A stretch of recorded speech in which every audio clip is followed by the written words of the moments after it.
तो चलिए बात करते हैं एक ऐसी कहानी की जो एक बड़े एआई समिट से शुरू हुई और देखते ही देखते एक नेशनल कंट्रोवर्सी बन गई। और इस पूरे विवाद की वजह से ना कहा जाने लगा कि पूरी दुनिया में इंडिया की थू-थू हो रही है। ऐसा इसलिए हुआ क्योंकि एक यूनिवर्सिटी की प्रेजेंटेशन पर इंटरनेशनल स्टेज पर धोखाधड़ी के आरोप लग गए। और इस सारे हंगामे के सेंटर में था ओरियन नाम का एक रोबोटिक डॉग। इसे एक बहुत बड़ी अचीवमेंट की तरह दिखाया गया था। तो आखिर ये स्कैंडल था क्या? देखिए, पूरी कहानी ना बस एक एक बहुत जरूरी दावे पर टिकी हुई है।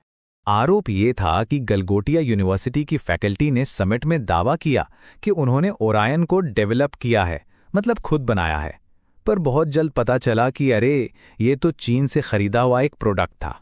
और इसका नतीजा बहुत तेज और बहुत सीरियस था। यूनिवर्सिटी को एआई समिट से बाहर निकाल दिया गया, एक नेशनल शेम का टॉपिक बन गया। यहां तक कि चीन के ऑफिशियल सोशल मीडिया हैंडल्स ने भी इसकी आलोचना की और देखते ही देखते पूरे भारत में इस पर एक बड़ी बहस छिड़ गई। जाहिर है, यूनिवर्सिटी पर जवाब देने का दबाव बन गया। तो चलिए अब देखते हैं कि यूनिवर्सिटी ने ऑफिशियली इस मामले पर क्या कहा। यूनिवर्सिटी के रजिस्ट्रार डॉक्टर एन.के. गौड़ ने कहा कि हाँ, गलती तो हुई, लेकिन ये बस एक गलत वर्ड का चुनाव था। तो यूनिवर्सिटी का ऑफिशियल स्टैंड ये था कि जो शब्द इस्तेमाल हुआ, डेवलप्ड, उसका मतलब ये नहीं था कि हमने बनाया।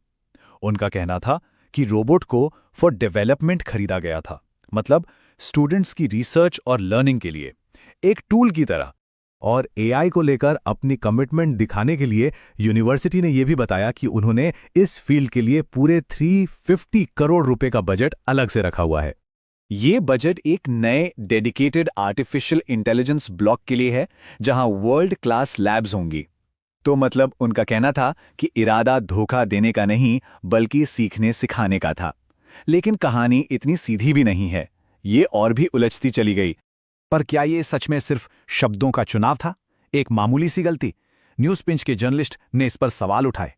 यहीं पर पूरा मामला साफ हो जाता है। दावा था हमने रोबोट को डेवलप किया, और हकीकत क्या थी? हमने रोबोट को परचेज किया। देखें, इन दो शब्दों में कितना बड़ा फर्क है। और फिर एक और बहुत बड़ा सवाल सामने आया।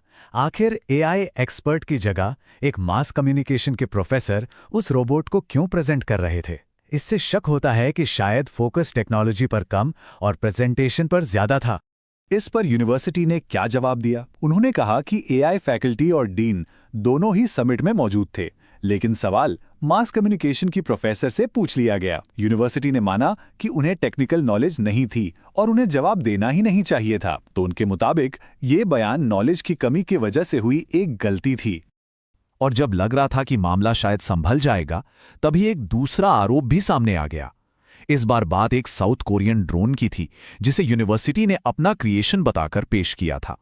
अब इस नए आरोप ने इस दलील को और कमजोर कर दिया कि ओरियन वाला मामला बस एक बार हुई गलती थी। और यहीं से यह पूरा मामला सिर्फ एक यूनिवर्सिटी की गलती से बढ़कर एक पूरे सिस्टम पर सवाल खड़ा कर देता है। जर्नलिस्ट का आखिरी तर्क यही था। न्यूज पिंच के जर्नलिस्ट के मुताबिक समस्या सिस्टम में है। ये एक ऐसा सिस्टम है जो विफलता को स्वीकार नहीं करता। मतलब बात अब एक घटना की नहीं, बल्कि उस कल्चर की हो रही है जहां ऐसी घटनाएं होती हैं। तो इस प्रॉब्लम की जड़ें कहाँ हैं? पहला, हमारा एजुकेशन सिस्टम जो हर स्टूडेंट से फर्स्ट आने की उम्मीद करता है। दूसरा, फेलियर से डरने वाला कल्चर, जबकि इनोवेशन के लिए फेल होना बहुत जरूरी है। तीसरा, असली एक्सपर्ट से ज्यादा सोशल मीडिया की हाइप को तवज्जो देना। और चौथा, लंबे और धैर्य वाले काम की जगह पीआर और मीडिया अटेंशन की दौड़। कहा गया कि देश में एक साइंटिफिक टेम्परमेंट की ही कमी है।